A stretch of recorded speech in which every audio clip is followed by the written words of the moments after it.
There's no feeling more intense than starting over. What?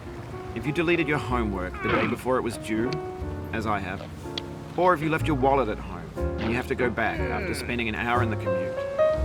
If you won some money at the casino and then put all your winnings on red but it came up black. If you got your best shirt dry cleaned before a wedding and then immediately dropped food on it.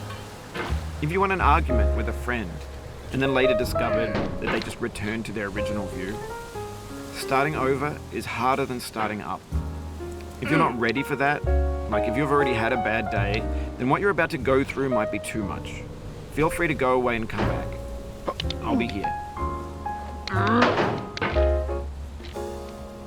Alright, thanks for coming with me on this trip. I'll understand if you have to take a break at any point. Just find a safe place to stop and quit the game. And don't worry, I'll save your progress, always, even your mistakes. This game is a homage to a free game that came out in 2002, titled Sexy Hiking. The author of that game was Jazuo, a mysterious Czech designer who was known at the time as the father of B games.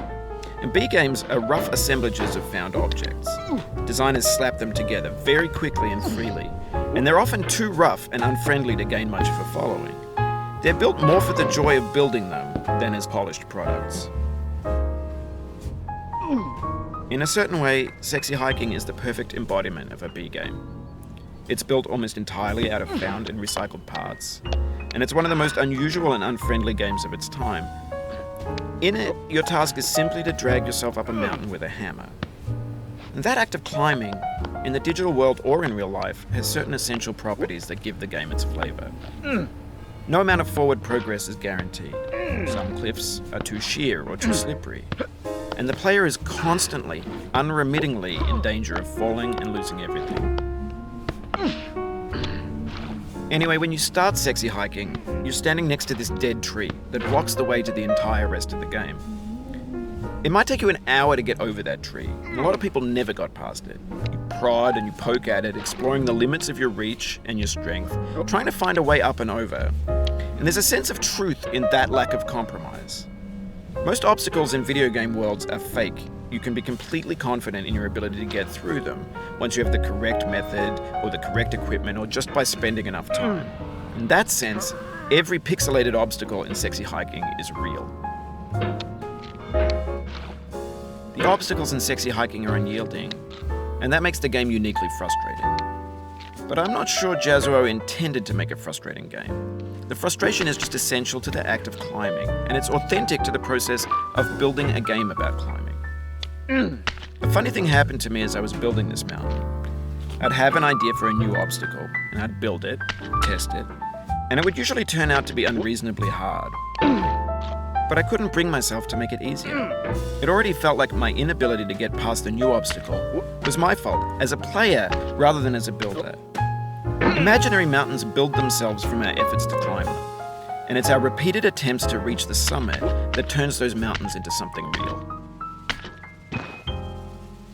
When you're building a video game world, you're building with ideas, and that can be like working with quickset cement. You mold your ideas into a certain shape that can be played with, and in the process of playing with them, they begin to harden and set until they're immutable, like rock. And at that point, you can't change the world. Not without breaking it into pieces and starting fresh with new ideas. For years now, people have been predicting that games would soon be made out of prefabricated objects, bought in a store and assembled into a world. And for the most part, that hasn't happened, because the objects in the stores are trash. I don't mean they look bad or that they're badly made, although a lot of them are. I mean they're trash in the way that food becomes trash as soon as you put it in the sink. Things are made to be consumed and used in a certain context, and once the moment is gone, they transform into garbage. In the context of technology, those moments pass by in seconds. Over time, we've poured more and more refuse into this vast digital landfill that we call the internet.